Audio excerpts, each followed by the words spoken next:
Welcome students. मैं Hiru Farwani, MA final paper 8th Gandhian philosophy. इस paper में कल हमने गांधी जी के स्वदेशी पर विचार किए थे। आज हम गांधी जी के जगत संबंधी विचारों पर चर्चा करेंगे।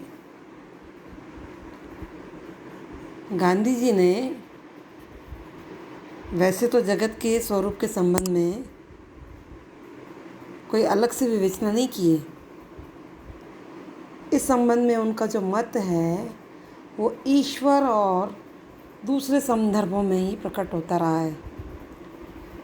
फिर भी उनके मत को एकत्र करके उनके जगत संबंधी विचारों को एक व्यवस्थित रूप देने का प्रयत्न किया गया है। अब गांधी जी कहते हैं कि जगत जो है वो ईश्वर की अभिव्यक्ति है, वो एक सर्वोच्च सत्य का व्यक्त रूप है।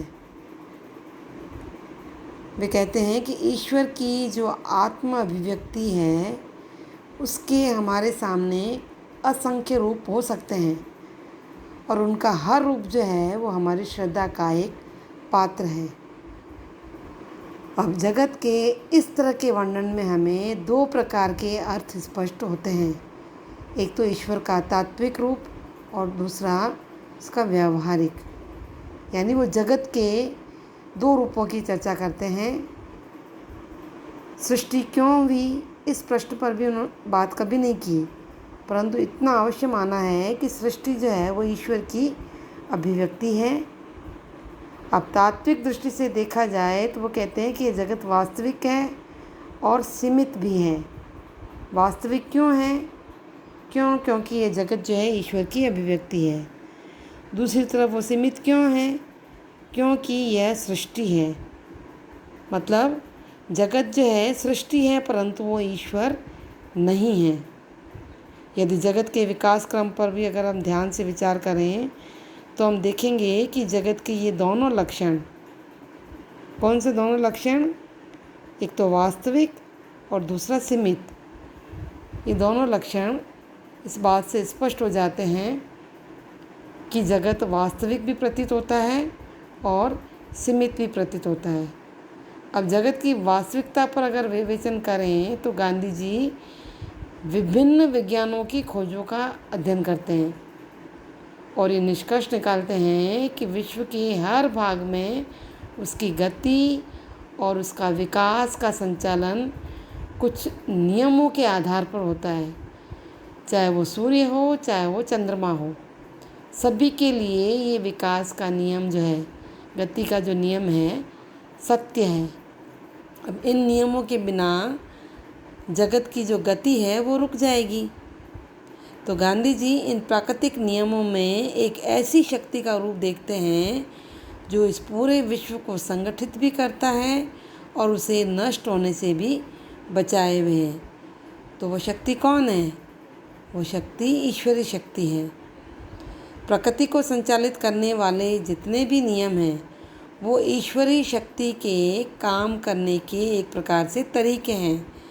इस वास्तविकता का प्रमाण इस बात में भी है कि अस्तित्व, यानी जिन जिन विषयों का अस्तित्व है और हमारे जीवन के जो विभिन्न रूप हैं उनमें एक प्रकार का क्रम और निरंतरता है, जिसे विज्ञान भी इस बात को स्पष्ट करके दिखाता है कि इस जगत में निश्चित विकास का क्रम दिखाई देता है। अब प्रश्न ये उपस्थित होता है कि इस विकास क्रम की दिशा क्या है, क्या लक्ष्य है? ऐसा कौन सा आदर्श है जिसकी तरफ जगत जो है या जगत की जो सारी प्रक्रियाएं हैं वो विकास की ओर उन्मुख हैं?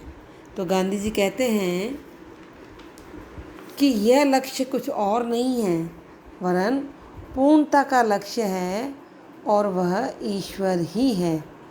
इसलिए ईश्वर जगत का आदि भी है और अंत भी है और ऐसा जगत वास्तविक ही होगा। ठीक है, तो गांधी जी कहते हैं कि जगत को वास्तविक मानने में एक और बात भी है कि उसमें व्यावहारिकता भी है। यदि जगत वास्तविक है तो हमें ये मानना पड़ेगा कि हमें इसी जगत में जीना है, कार्य करना है। यहाँ पर हम उनकी इस बात को, उनकी इस अनुशंसा को अर्थपूर्ण मानते हैं कि जीवन का अर्थ क्या है, कि जगत में जितनी भी प्राकृतिक शक्तियाँ हैं उनके बीच में जीना। ये प्रकृति जो है हमारे लिए एक कर्म स्थल है। कर्म स्थल कहने का तात्पर्य यह है कि जगत हमारे लिए एक क्रिया क्षेत्र प्रस्तुत करता है, जहाँ हमें आत्मानुशासन का अवसर मिलता है और ऐसी परिस्थितियाँ मिलती हैं जिनसे जूझने का मतलब है धार्मिक और नैतिक प्रगति। इस कारण गांधी जी जो है प्रकृति के उपासक बन जाते हैं और वे प्रकृति को जीवनदायिनी कहते हैं। क्यों? क्योंकि प्राकृतिक उपचार के प्रति उनका जो आकर्षण था वो प्रकृति के साथ अपनेपन के भाव को प्रस्तुत करता है। जैसे शुद्ध जल पीना, नंगे पैर चलना आदि। इस तरह की बातों से जो लाभ हमें मिलता है उसका उन्होंने विवरण प्रस्तुत किया है। यानी वास्तविक होते हुए भी जगत को इन्होंने सीमित माना। क्यों सीमित माना? क्योंकि ये जगत जो है असीमित नहीं हो सकता। असीम इस कारण नहीं हो सकता क्योंकि दो सत्ताएं एक साथ असीम नहीं हो सकती, क्योंकि ईश्वर असीम है और उसकी सृष्टि जो है वो ससीम है। ससीम का मतलब है जिसे सीमा में बांध कर रखना। तो जगत जो ईश्वर की सीमा से बंधा हुआ है और इस सीमा का कोई ऐसा कारण होना चाहिए जो स्वयं किसी सीमा में बंधा हुआ ना हो। वो असीम कारण जो है ईश्वर हो सकता है। इस प्रकार गांधी जी ने तात्विक और व्यावहारिक दृष्टि से जगत की व्याख्या की है। ठीक है, ओके।